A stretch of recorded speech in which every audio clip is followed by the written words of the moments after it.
Welcome to the Chemistry, Biology and Math Revision Hub. Today we are doing the Pearson Edexcel International A-Level Chemistry Unit 1 for January 2024. Let's begin with the first question. Question 1. The first ionization energies of 4 successive elements in the periodic table are shown. So these are the elements from P to S and their corresponding ionization energies. They say which element has atoms with a full outer shell of electrons. When we look at the ionization energies, we see there is a gap here. This tells us this could be in one shell and this in another. This is going to be the 1. This is a group 7, that is a group 8. This is a group 1 and this is a group 2. So here the answer should be Q. Next they say which element could be X in a gaseous covalent compound with a formula HX. If this is a covalent compound where hydrogen is bonded to X, it means one hydrogen bonds to one X, forming one single covalent bond. So X is going to be a group 7 element, and in this case it's going to be P. So A is my answer. Then in part C, which element could be Y? An ionic compound with a formula YF2. If this is an ionic compound, it means Y has 2+ charge, so it should be group 2. And in this case, the group 2 is going to be S. So the answer should be the element S. And next they say which element has atoms with the largest atomic radius. The largest atomic radius should be between these last two.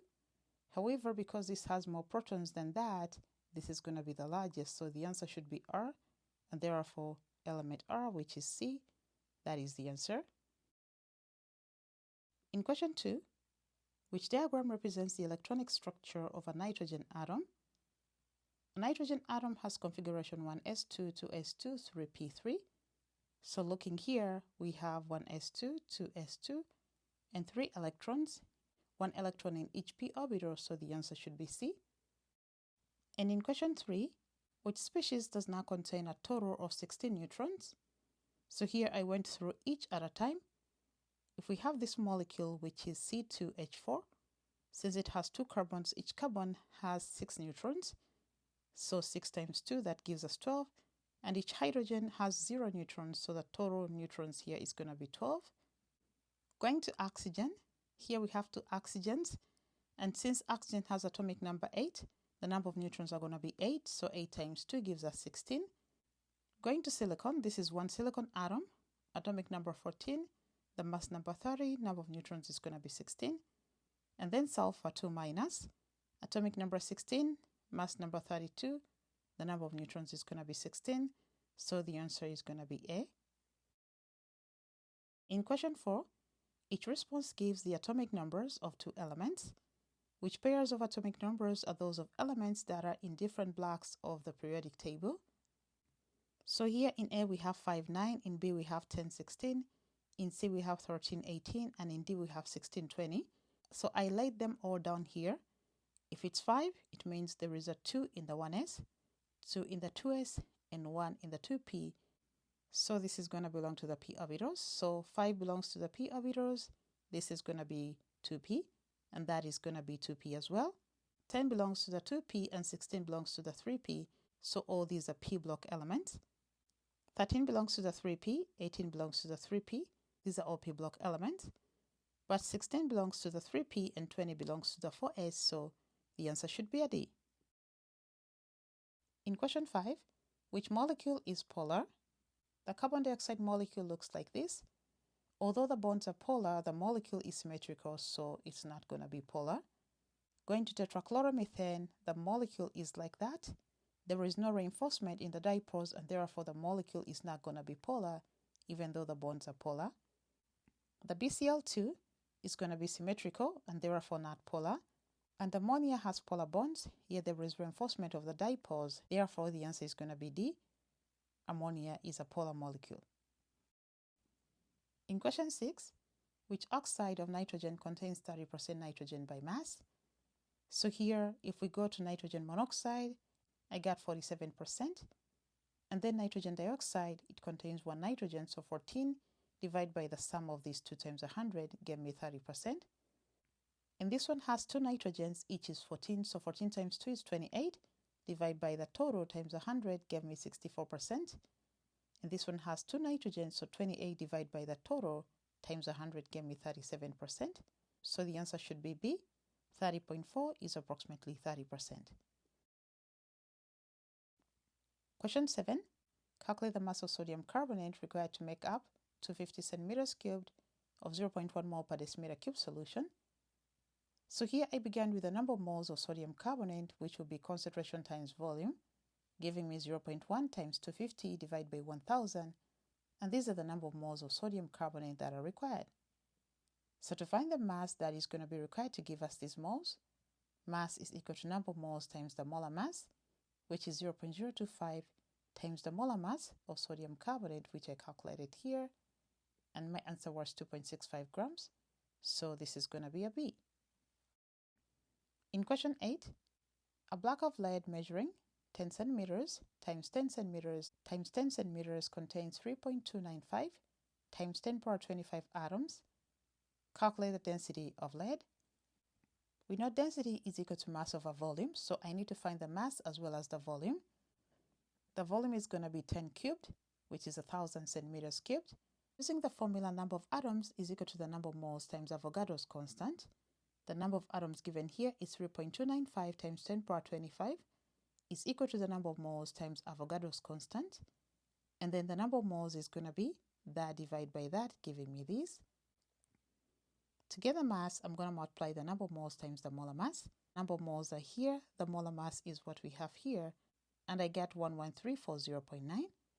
So substituting back into this formula, density is going to equal to this mass divided by that volume.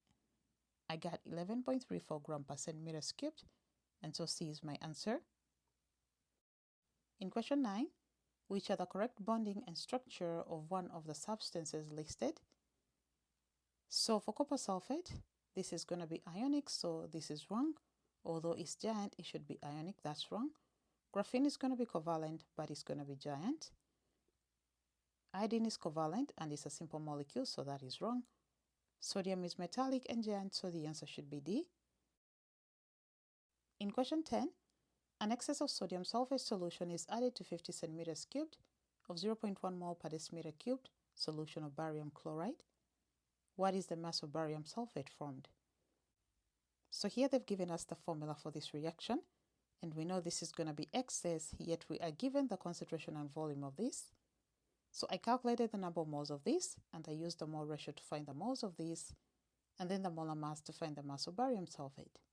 So moles of barium chloride will equal to the concentration times the volume, but I multiplied by 10 power negative 3 to convert this volume into decimeters cubed, and that gave me 0.005 mole.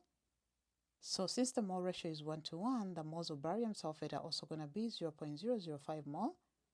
So mass of barium sulfate should be number of moles times molar mass, which is the number of moles here times the molar mass, which is 233.4, giving me 1.167 grams.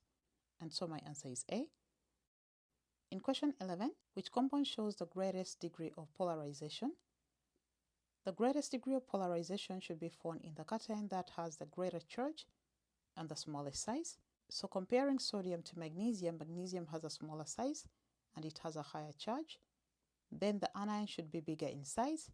Comparing chloride and iodide, iodide is bigger, so magnesium iodide is going to have the greatest degree of polarization, and therefore my answer is D. In question 12, a sample of seaweed contains 30 milligrams of iodine per kilogram. What is the number of iodine atoms in 10 kilograms of this seaweed? They've given us Avogadro's constant as well as the relative atomic mass of iodine. So from this question, we have 1 kilogram contains 30 milligrams of iodine. Therefore, 10 kilograms will contain 30 times 10 power negative 3 times 10, giving me 0.3 grams. So the moles of iodine contained in the 10 kilograms are going to be 0.3 divided by 126.9. And so the number of iodine atoms is going to be the number of moles times Avogadro's constant, giving me 1.423167 times 10 power 21 atoms. And if I round it off, it's going to be 1.42 times 10 power 21, and the answer is going to be D. In question 13, the concentration of sulfur dioxide in a sample of polluted air is 0.4 ppm. What is the percentage of sulfur dioxide molecules in this polluted air? Based on this concentration, 0.4 parts per million is the same as 0.4 in 10 power 6 parts. So it means 10 power 6 units contains 0.4 units. I'm using units because it could be centimeters cubed or decimeters cubed, it doesn't matter. So the percentage is going to be what we can find in 100 units. So 100 units is going to contain the 0.4 divided by 10 power 6 times 100, and I get this as my answer, which is equivalent to C. Question 14. How many structural isomers have the formula carbon 6 hydrogen 14? Here I laid out the carbons. If we have 6 carbons in a row, we have 1, 2, 3, 4, 5, 6. And then when I branch out one carbon onto carbon 2, I get this. Branching out the same carbon to carbon 3, I get that. Then branching out 2 carbons on the same carbon, and then 2 carbons on different carbons. So the total is going to be 5 different structural isomers. So my answer is C. In question 15, which statement about polyethylene is not correct? It's an addition polymer, that's correct. It decolorizes bromine in water, no, because it does not contain carbon-carbon double bonds since it's a polymer. It is non-biodegradable, that is okay. It has the empirical formula carbon H2, this is also correct. So the only thing that is wrong is going to be B, and that is going to be the answer to question 15.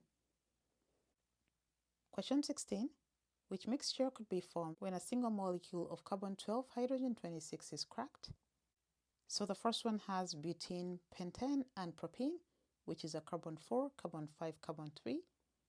Adding up all the carbons, we get 12 carbons, and we get 1 alkane, and the rest are 2 alkenes, so this is a correct answer. However, when we consider B, we can see it has 2 alkanes. There is no way an alkane can be cracked to give 2 different alkanes, so this is wrong.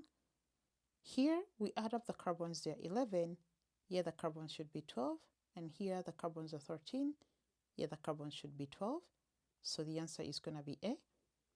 In question 17, the substances formed from the combustion of petrol in car engines include. S says water, carbon dioxide, and hydrogen. This is wrong because hydrogen can never be produced during combustion. Wherever we have hydrogen, the answers are going to be wrong. And also hydrogen chloride is not formed, so the answer should be water, carbon dioxide, and sulfur dioxide. Since some petrol can contain sulfur, when it's burned in the engine, sulfur dioxide could be produced. So this brings us to the end of section A. Let's continue to section B. Question 18. Compounds A, B, C, and D all have the molecular formula carbon-4 hydrogen 8. A, B, and C each contain 1 double bond, but D does not. A and B are geometric isomers of each other. Deduce a possible structure and name for each compound. Since A and B are geometric isomers, they're both isomers of butyene. One can be cis-butyene and the other can be trans-butyene. Then they've told us C is not a geometric isomer, which means it's going to be but1ene. And then D does not have a carbon-carbon double bond, so D could be methyl cyclopropane, or it could be cyclobutane like this one here. In part B, the carbon-carbon double bond consists of a sigma bond and a pi bond. Describe the difference between the sigma bond and the pi bond. Include a label diagram in your answer. So if it's a carbon-carbon double bond, it means there is one carbon and another carbon. And then there is a sigma bond, which is an overlap or end-on overlap between 2 p orbitals. And then there is a pi bond, which is a sideways overlap between p orbitals. So I said the sigma bond is made of end-on overlap between p orbitals, and the pi bond is made of sideways overlap between p orbitals. And in part C, give 2 reasons why compound A and B exist as geometric isomers. They are geometric isomers because they both have carbon-carbon double bonds with restricted rotation, and then in both, each carbon in the carbon-carbon double bond has different groups attached to it, or you could say each carbon in the carbon-carbon double bond has a higher priority group. So this brings us to the end of question 18. Let's continue to question 19. Question 19. This question is about 2-chloropropane, which is this compound here. 2-chloropropane has a relative molecular mass of 78.5 gram per mole. Chlorine has two common isotopes. There is chlorine 35 and chlorine 37. There are 3 times more chlorine 35 atoms than chlorine 37 atoms. The main isotope of hydrogen is hydrogen 1 and that of carbon is carbon 12. The diagram shows a mass spectrum grid. They say draw the peaks of the molecular ions of 2-chloropropane resulting from these isotopes. So here this is how I calculated it, because they are molecular ions made up of 3 carbons, 7 hydrogens and 1 chlorine. In calculating the mass, we have 3 carbons, so 3 times 12 gives us 36, plus 1 times 7 plus 35, and that gives us 78. Then for this is 36 plus 7 plus 37 giving us 80. So the peak of this is going to be at 80 and the peak of that is going to be at 78. However, the ratio of the chlorines is going to be 3 to 1. That means the peaks also have a ratio of 3 to 1. So this is going to be at about 75% and this is going to be at 25%. So your answer was supposed to be like that. In part B, 2-chloropropane can be produced by reacting propane with chlorine in a homolytic free radical reaction. So this is the equation for the reaction. They say show the initiation step of this reaction, include appropriate arrows and the conditions necessary for this step. So we have 2 chlorine atoms in a covalent bond. However, this bond breaks homolytically, meaning the electrons in the bond are shared. There is a half arrow going on either side, donating a single electron to the chlorine atoms to form chlorine radicals, which are these 2 here. And then this occurs under UV light, or you could say under sunlight. Next they say, using your answer in B1, state what is meant by the term homolytic and free radical. In homolytic, it means the bond is breaking, or a covalent bond is breaking, but it's breaking equally, meaning each of the atoms in the bond gets 1 electron from the covalent bond. And then free radical, it means a species with an unpaired electron. Next, they say suggest why this method has limited use in the synthesis of organic compounds. When organic compounds are formed through free radical substitution reactions, there are multiple substitution products that are formed, and this is going to decrease the yield of the intended product. So due to these multiple reactions, it's not going to be ideal to be used in the synthesis of a desired organic compound. In part C, 2-chloropropane can also be produced from the reaction of propene with hydrogen chloride. Give the mechanism for this reaction. So we begin with propene and a molecule of hydrogen chloride. Since this bond is polar, we'll have the dipoles, partially positive for hydrogen and partially minus for chlorine. This bond is going to break, donating electrons to the hydrogen that is electron deficient, and then that bond breaks away, donating the electrons in the bond to chlorine to form chloride. And now this carbon is going to become a carbocation. Since we are forming 2-chloropropane, the carbocation is going to be on carbon 2, so that in the next step, chlorine brings the lone pair towards the carbon in order to form the final product. Next they say, explain why only a small amount of 1-chloropropane is produced in this reaction.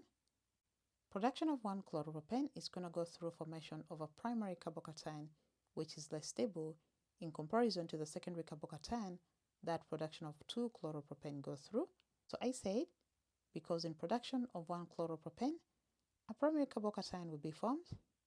Since primary carbocations are less stable than secondary carbocations, meaning like the one formed in 2-chloropropane, more reactants will go through the formation of a more stable carbocation.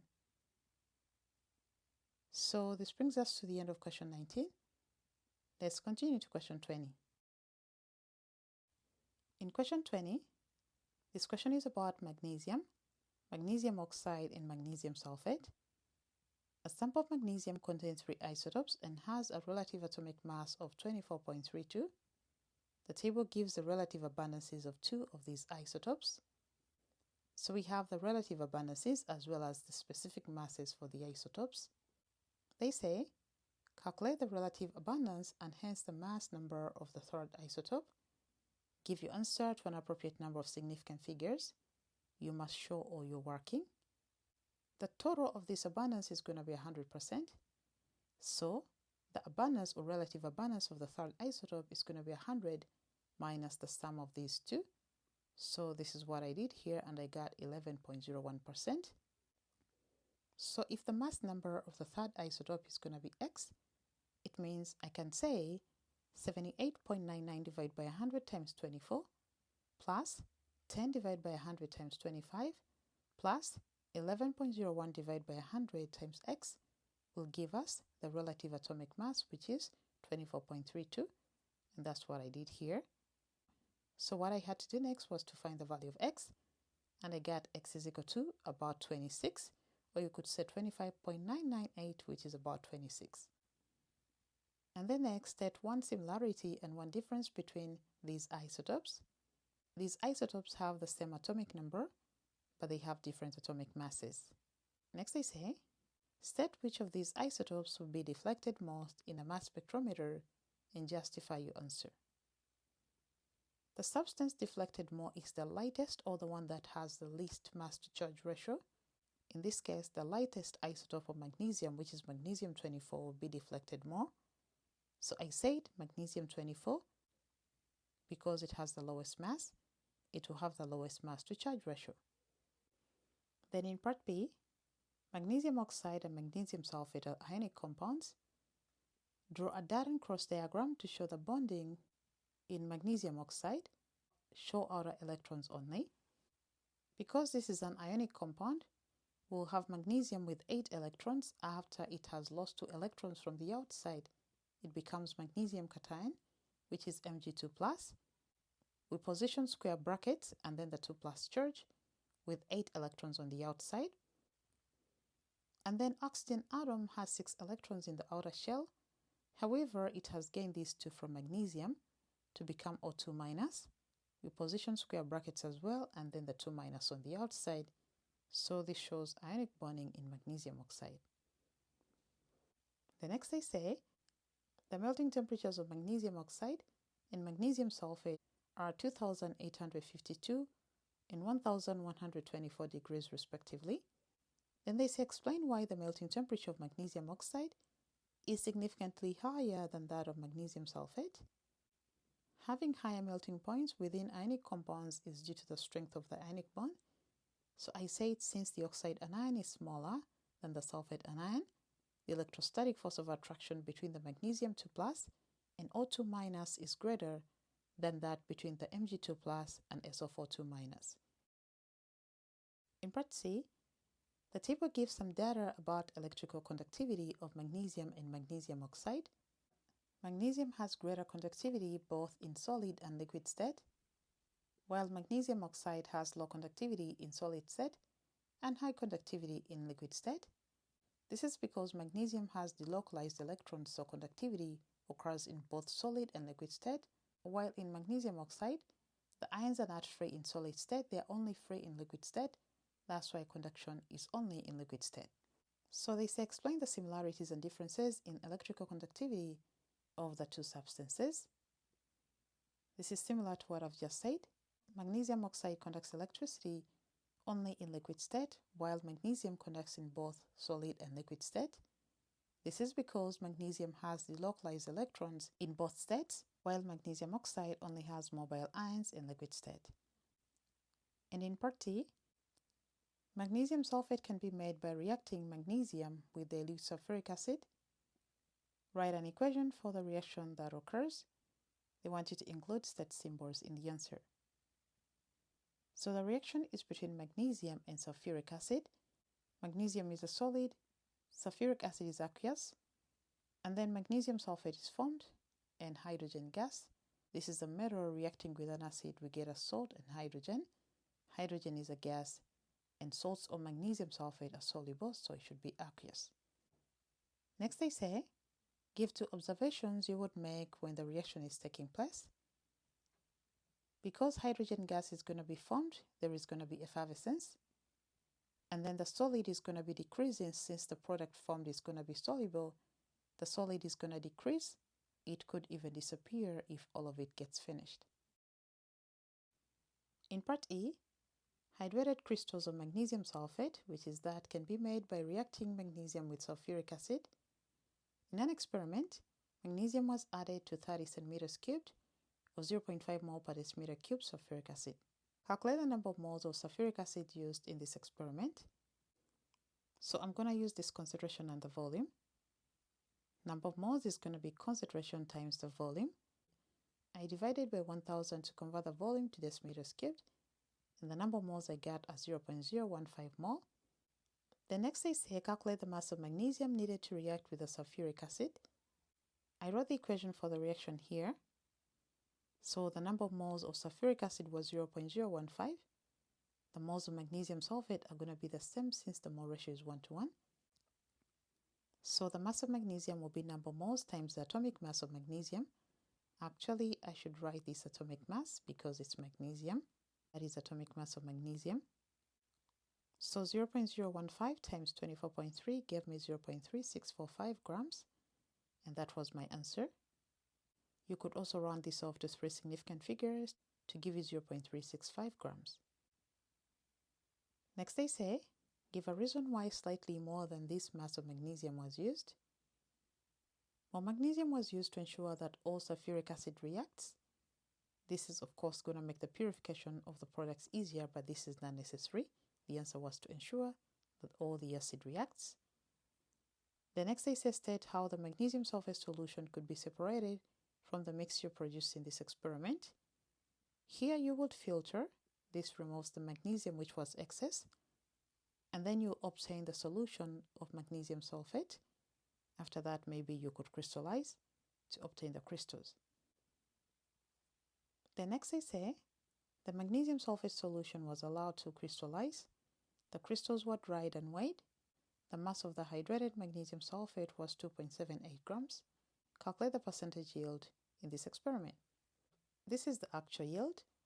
I need to find the theoretical yield. Using the equation, the moles of magnesium sulfate are also going to be 0.015 mole. Since based on the equation, the mole ratio is 1:1. So if the moles used was 0.015, the moles of this obtained are going to be 0.015. And since the number of moles of hydrated magnesium sulfate and the moles of just magnesium sulfate are the same, it means they're going to be that. So the mass will be number of moles times molar mass, giving me 0.015 times 246.4, giving me 3.696 grams. So the percentage yield is actual yield, which is this, divided by the theoretical yield times 100, and I got 75.2% as my answer. So this brings us to the end of question 20. Let's continue to question 21.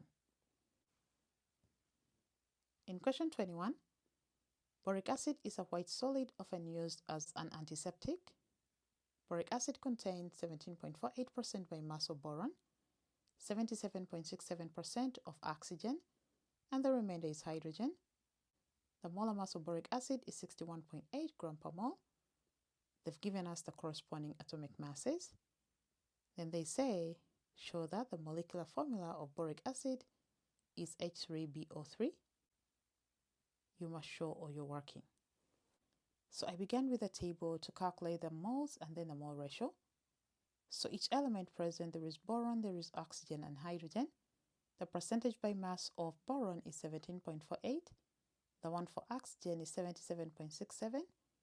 And the remainder is for hydrogen. So 100 minus the sum of that and that gave me 4.85. And then to find the number of moles is going to be 17.48 divided by 10.8, which gave me that. That divided by 16 gave me that. And that divided by 1 gave me that. So the mole ratio, because this is smaller, is going to be that divided by that to give me 1. That divided by that to give me 2.999. And that divided by that to give me 2.999. So the mole ratio is 1 to 3 to 3, meaning the empirical formula is going to be H3BO3. Now to find out if the empirical formula is equal to the molecular formula, I need to calculate the empirical mass to see if it gives me 61.8. So the empirical formula mass is going to be 3 times 1 plus 1 times 10.8 plus 3 times 16, giving me 61.8 gram per mole. And therefore, the molecular formula is going to be H3BO3. In part B, the formula of boric acid can also be written as that. Draw a dot and cross diagram for this molecule. Show outer electrons only. So we have boron, we have OH here, OH there, and OH there because there are 3 OH. There is a covalent bond here, a covalent bond there, a covalent bond here, another there, one here and one there. Just show 2 electrons shared within each covalent bond and then fill out with the remaining electrons. You get the answer. Next they say, suggest a value for the oxygen-boron-oxygen bond angle and justify your answer. In this compound, because there are 3 bond pairs and 0 lone pairs, it's going to be trigonal planar and the bond angle is going to be 120. So I say the bond angle is 120. There are 3 bond pairs of electrons around the boron atom, so the structure rearranges itself into a trigonal planar shape to minimize repulsion. So this brings us to the end of question 21. Let's continue to question 22. Question 22. The density of an unknown gas is 0.656 gram per decimeters cubed at 20 degrees Celsius and 101,000 pascals. They've given us PV is equal to nRT, where R is 8.31 joule per mole per Kelvin. They say calculate the molar mass of the unknown gas. So using PV is equal to nRT, the number of moles is going to be PV over RT, but I need to convert the components into respective units. The pressure is given as 101,000 pascals. This is okay. The temperature is 20 degrees Celsius. So I need to convert this into Kelvin, which is 20 plus 273, giving me 293 Kelvin. Now here we're given that the density is 0.656 gram per decimeter cubed. It means 1 decimeter cube volume contains this mass. So taking the volume to be 1 decimeters cubed, which is equal to 0.0001 meters cubed, I converted it here. The units for volume should be meters cubed. The number of moles is going to be the pressure times the volume divided by the R times the T, giving me this as the number of moles. Remember, I already have the mass, which is going to be 0.656 grams. Each decimeter contains that. So molar mass is going to be mass divided by number of moles, which is 0.656 divided by the number of moles calculated here. And I got 15.8144, which is about 15.81 gram per mole. And then next they say the unknown gas is a hydrocarbon. Give the name or formula for the unknown gas using your answer in A. Because it's a hydrocarbon, this should be a whole number. I can say this is going to be 16. Let me write it there. This is going to be 16 gram per mole. So this means the gas is going to be methane because it's a hydrocarbon whose mass is 16 gram per mole. Therefore, the answer should be methane. So this brings us to the end of question 22 as well as to the end of the whole paper. Thank you for being with us. Do not forget to subscribe. See you in the next video. Bye-bye.